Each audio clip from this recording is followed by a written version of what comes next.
Pack your desk, brother announced. We need this space for real employees. I said nothing. I cleared my desk and left. By 8 a.m. the next morning, his company received an eviction notice. Because I'd owned the $14 million building since 2019. The panicked calls started before 9 a.m. But let me back up. Let me tell you how my brother Marcus built his entire empire on dismissing me. Marcus was always the success story. Harvard MBA at 24. VP at a Fortune 500 company by 28. Started his own tech consulting firm Apex Solutions at 30. My parents held him up like a trophy at every family gathering. Marcus closed a $3 million contract with Boeing. Marcus just hired his 15th employee. Marcus was featured in Seattle Business Magazine. And then there was me. The quiet one. The one who worked from home doing something with computers. The one who showed up to family dinners in jeans while Marcus wore custom suits.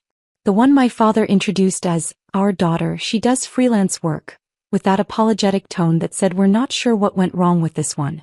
I never corrected them. I never explained that my freelance work was actually a government contracting business specializing in cybersecurity infrastructure. I never mentioned the $8.4 million in contracts I'd secured with the Department of Defense. I never showed them my Forbes 30 Under 30 feature from 3 years ago. I was watching, testing, gathering evidence of exactly who would stand by me when there was nothing impressive to stand by. The results were conclusive. In 2019 I made a purchase. The Riverside Tower in downtown Seattle. 12 stories of prime commercial real estate. Purchase price, $14 million. I bought it through an LLC called Sentinel Properties. Clean. Quiet. The building had several tenants. A law firm on floors 2 to 4. A marketing agency on floors 5 to 6.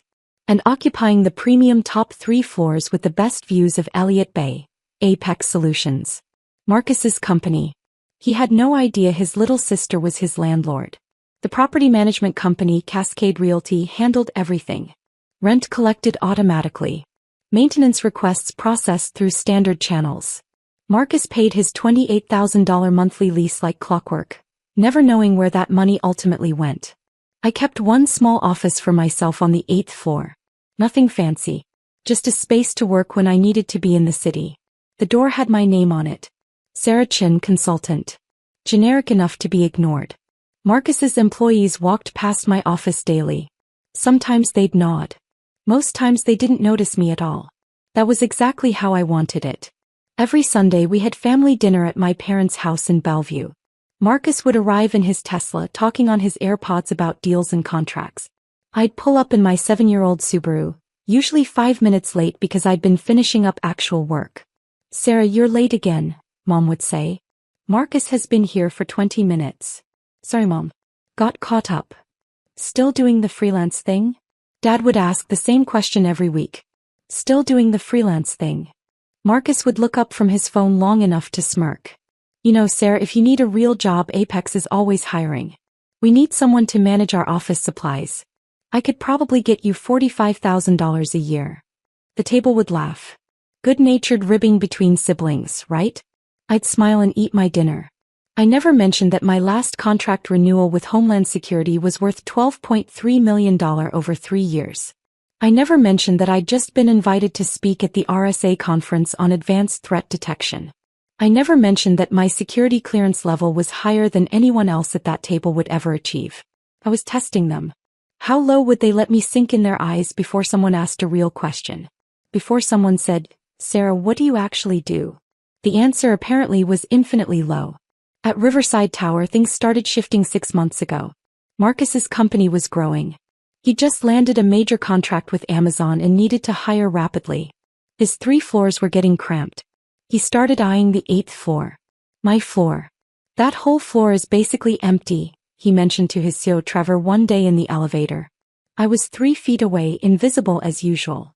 Just some random consultants who barely use the space. We should talk to property management about expanding. Trevor nodded. The lease rates are reasonable here. Way better than what we'd pay for Class A space downtown. They got off on the 10th floor, already planning their expansion. Neither one had acknowledged my presence. 2 weeks later, Marcus sent me an email. Not a text. Not a call. A formal email to my work address. Apex Solutions is expanding operations. We're in discussions with Cascade Realty about taking over the entire 8th floor. I know you have a small office there, but given that you work from home most of the time, this seems like an easy transition. We'll make sure you have access to a co-working space membership. WeWork is very nice. Let me know if you need help moving your things. Marcus. I read it 3 times. The tone was so casual. So absolutely certain that of course his little sister would give up her office space. Where else would she even need to be? I replied, I'll think about it. His response came in 4 minutes. Not really a negotiation, Sarah. This is a business decision. I've already talked to Dad about it. He agrees it makes sense. Of course he'd talked to Dad. Of course Dad had agreed. Why would Sarah need real office space? I didn't respond. I made a different call. To my property management company. To the CEO actually whom I'd worked with during the building purchase. Richard, it's Sarah Chin. I need you to do exactly nothing about Apex Solutions expansion request.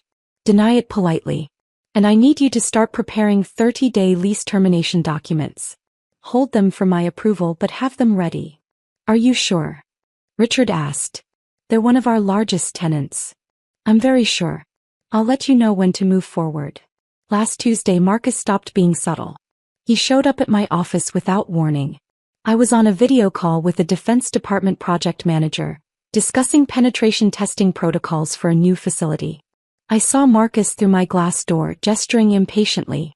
I muted my mic. I'm in a meeting. This'll just take a second, he said, walking in anyway. I unmuted. I apologize, we're experiencing an interruption.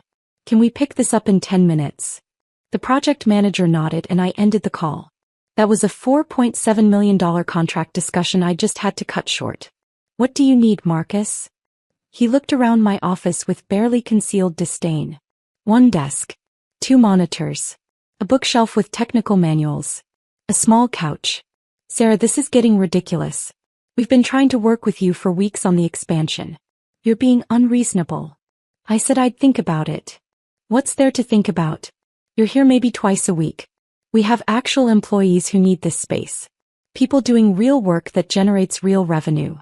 I leaned back in my chair. Is that so? Apex Solutions brought in $18 million last year. We're on track for $25 million this year. We have 32 employees now. You have, what? Your laptop and some books. I have my work. Your freelance consulting. He said it like someone might say your little hobby. Sarah, at some point you need to grow up. This isn't about you anymore. This is about real business. I looked at him for a long moment. My older brother. The golden child. Standing in my office in my building telling me about real business. I'll let you know, I said. His jaw tightened. Fine. But I'm moving forward with property management regardless. Dad agrees with me. If you want to make this difficult, we can make it official. He left without closing my door. I sat there in silence for 30 seconds. Then I picked up my phone and called Richard. Send the termination papers. Effective immediately. 30-day notice as required by their lease. Sarah, are you? I'm certain. Send them today. But Marcus wasn't done yet.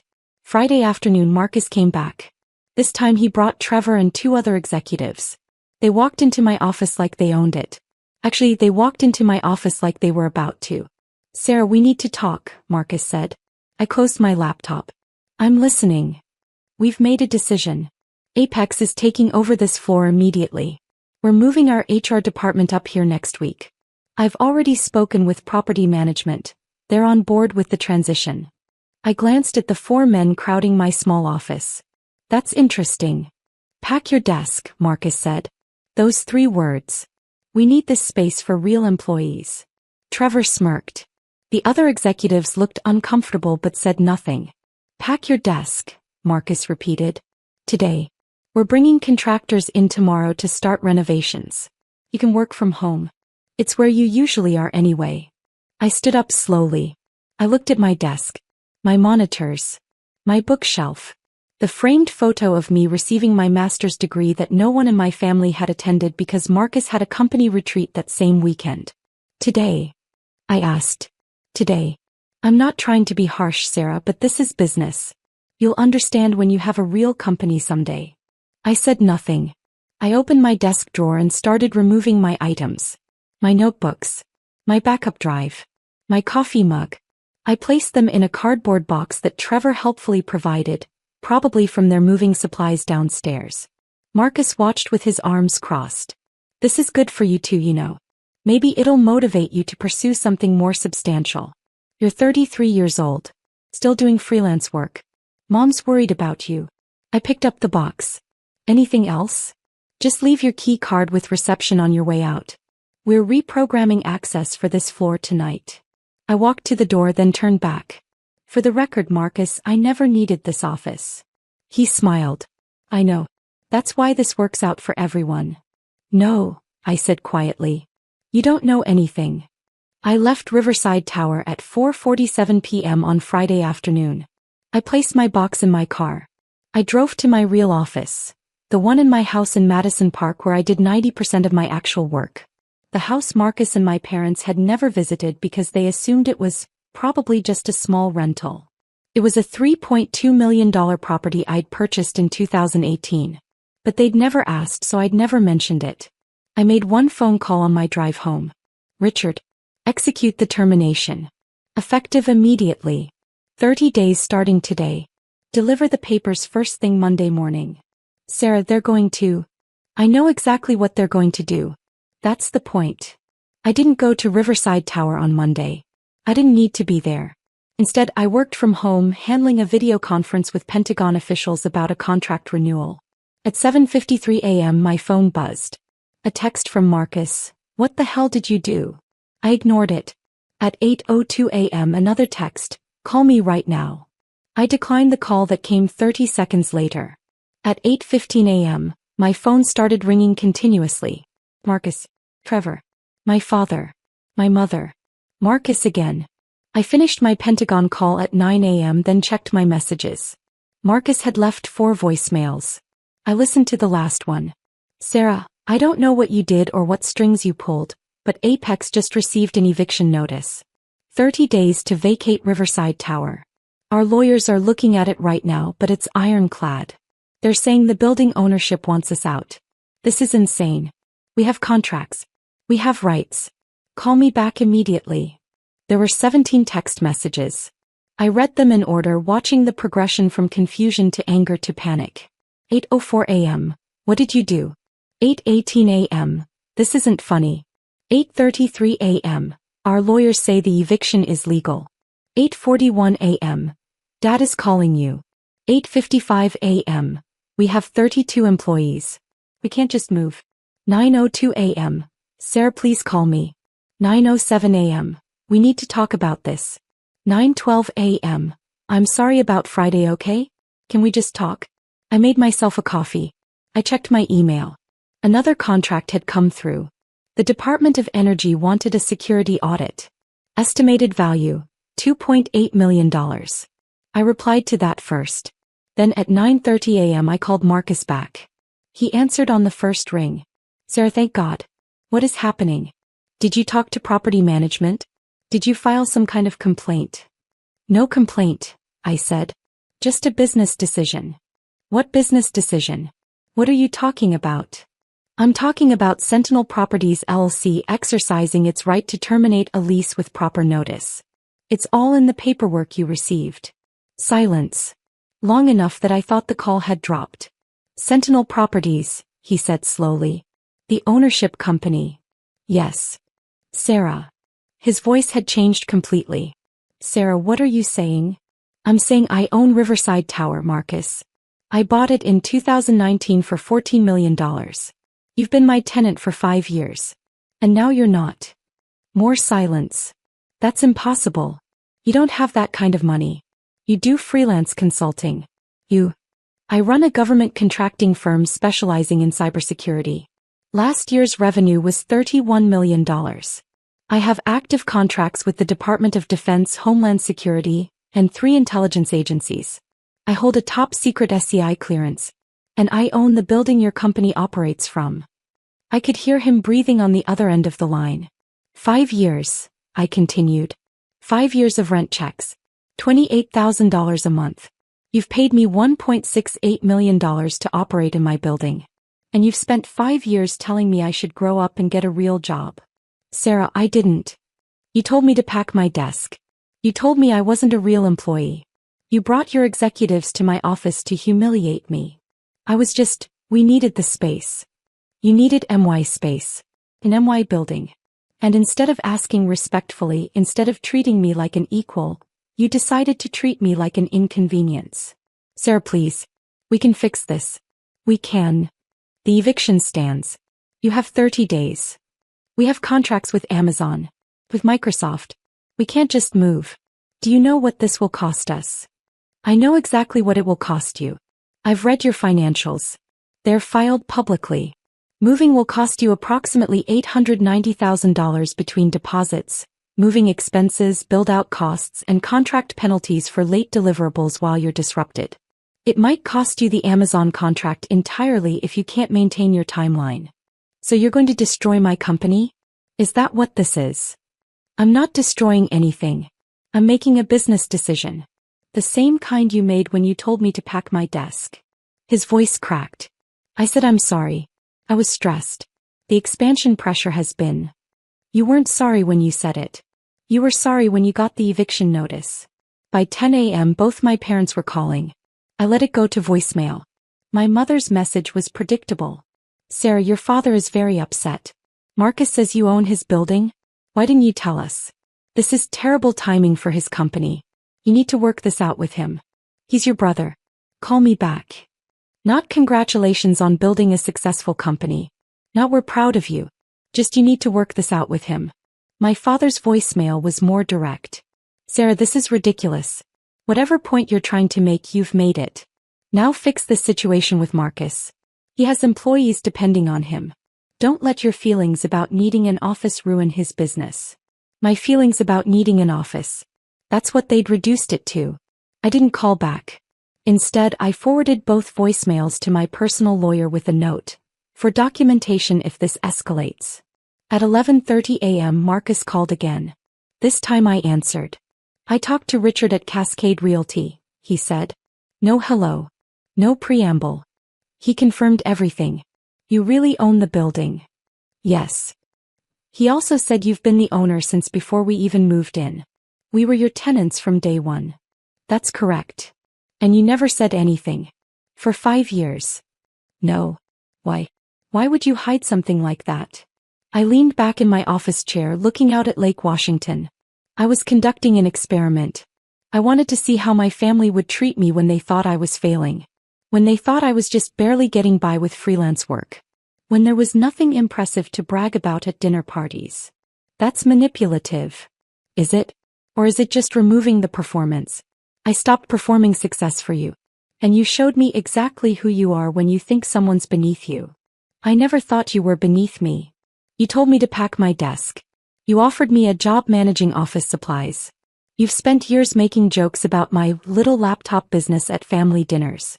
You literally suggested I grow up and pursue something substantial last Friday. He was quiet. For the record, I continued, my company's revenue is substantially higher than Apex Solutions. My contracts are with federal agencies, not regional businesses. My clearance level means I work on projects you'll never even know exist. And I did it all while you and mom and dad assumed I was failing. Sarah.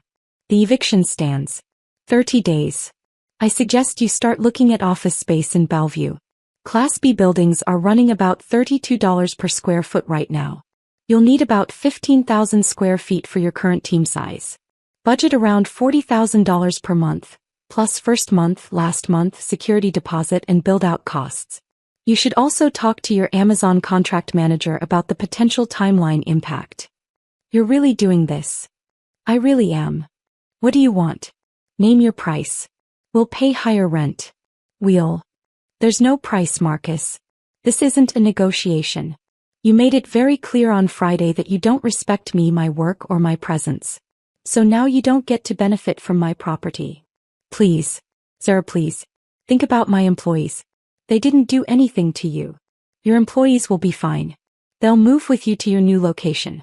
You'll absorb the cost and recover. Apex will survive. But you'll survive knowing exactly what it cost you to treat your sister like she was worthless. I hung up. By Wednesday, my parents had demanded a family meeting. At their house. Mandatory attendance. I showed up on time. Marcus was already there, looking like he hadn't slept in days. Sarah, my father started, we need to resolve this situation. There's nothing to resolve. Marcus has his eviction notice. He has 27 days remaining. You can't actually expect him to move his entire company. I expect him to honor the lease termination the same way he expected me to clear out of my office with zero notice. My mother jumped in. Sarah, honey, Marcus said some things he regrets. But you're talking about hurting his business. His employees. Their families. I'm talking about enforcing my property rights. Your property rights? My father's voice was rising. Since when do you have $14 million to buy buildings? Since 2019. The money came from my government contracts. The same work you've dismissed as freelance consulting for the past decade. My mother looked confused. What government contracts? I pulled out my phone and opened a folder. Would you like to see? Here's my Forbes 30 Under 30 feature from 2022. Here's my company profile showing $31 million in revenue last year. Here's a photo of me receiving an award from the Secretary of Homeland Security. Here's my LinkedIn showing my actual job title, founder and CEO of Sentinel Cyber Solutions. I handed my phone to my mother. She scrolled through, her face going pale. You've been this successful, and you never told us? I told you I did consulting. You decided that meant I was barely surviving. You never asked for details. But why wouldn't you? Because I wanted to see who would support me when there was nothing impressive to support. And I got my answer. None of you. Marcus stood up. Sarah, what do you want from me? You want me to grovel? Fine. I'm sorry. I'm sorry I dismissed your work. I'm sorry I didn't respect you. I'm sorry I told you to pack your desk. I'm sorry for every joke, every comment, every time I made you feel small. Please, let us stay. I looked at my brother. The golden child. The Harvard MBA. The one who always had dad's respect and mom's pride. No, I said simply. No. You're not sorry you did it. You're sorry it had consequences. There's a difference. My father slammed his hand on the table. Sarah, enough. This is family. You don't destroy family over hurt feelings. I'm not destroying anything. I'm running my business. Marcus wanted me out of my office for business reasons, remember? This is the same thing. It's not the same at all.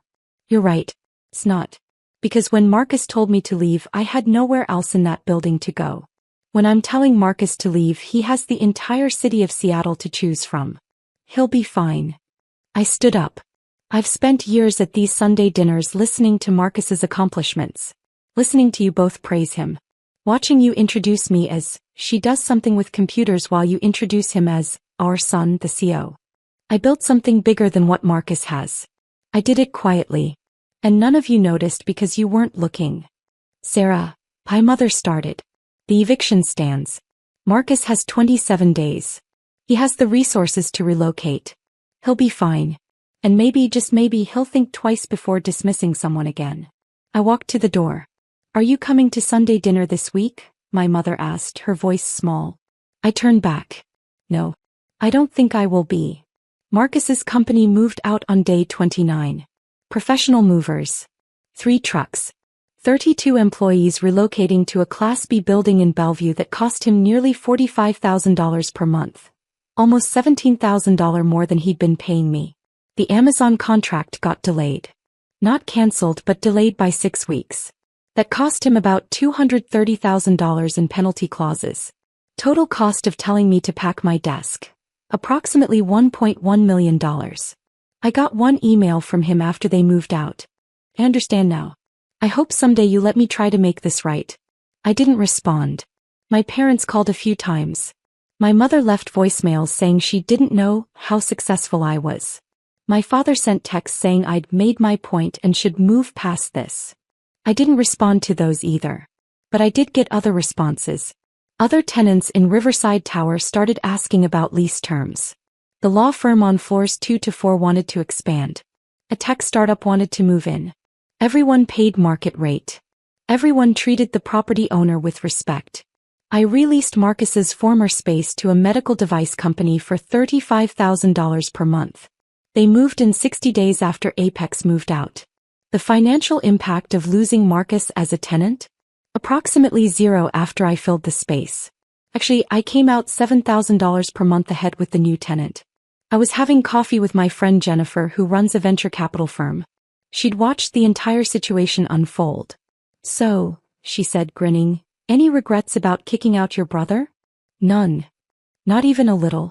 I mean, he did apologize. He apologized because it cost him money. Not because he understood what he did wrong." "Fair point." She paused. "Your parents still not talking to you?" "They call sometimes. I don't answer." "Cold. Strategic. They wanted me to be impressive. Now I am. But only on my terms." "Have you thought about what happens if Marcus actually changes? If he genuinely learns from this?" "I considered it. If that happens, I'll reevaluate. But I'm not holding my breath." "What about you? How are you doing with all of it?" I thought about that question. Really thought about it. Honestly, better than I've been in years. I spent so long trying to earn respect from people who'd already decided I wasn't worth respecting. Now I'm just free. I do my work. I run my business. I own my success. And I don't perform for anyone anymore. That's pretty healthy, actually. Therapy helps. I smiled. That and having $14 million in real estate. We both laughed. My phone buzzed. A text from an unknown number. "This is Marcus. I know you probably won't read this, but I wanted you to know I've been seeing a therapist. Working on some things. I don't expect forgiveness. I just wanted you to know I'm trying to understand where I went wrong. Not just with the building. With everything." I showed Jennifer. "You going to respond?" she asked. "Not yet. Maybe not ever. He's working on himself because he finally faced consequences. That's good for him. But I don't owe him my presence in his growth journey." Stone cold. No. Just clear boundaries. There's a difference. I finished my coffee and stood up. "I have a meeting with a Homeland Security director in an hour. New contract. Estimated value, $6.2 million. Jesus. And your family thought you needed a job managing office supplies. They did. Past tense. Now they know exactly what I do. And exactly what it costs to underestimate me." I walked out into the Seattle afternoon. My car was parked in my reserved spot at Riverside Tower. My building. My business. My success. All of it earned. None of it given. And not one single person could tell me I didn't deserve it. I wasn't hiding anymore. I was just done performing for people who wouldn't applaud anyway. The golden child had been tarnished. And the dismissed daughter was finally completely free.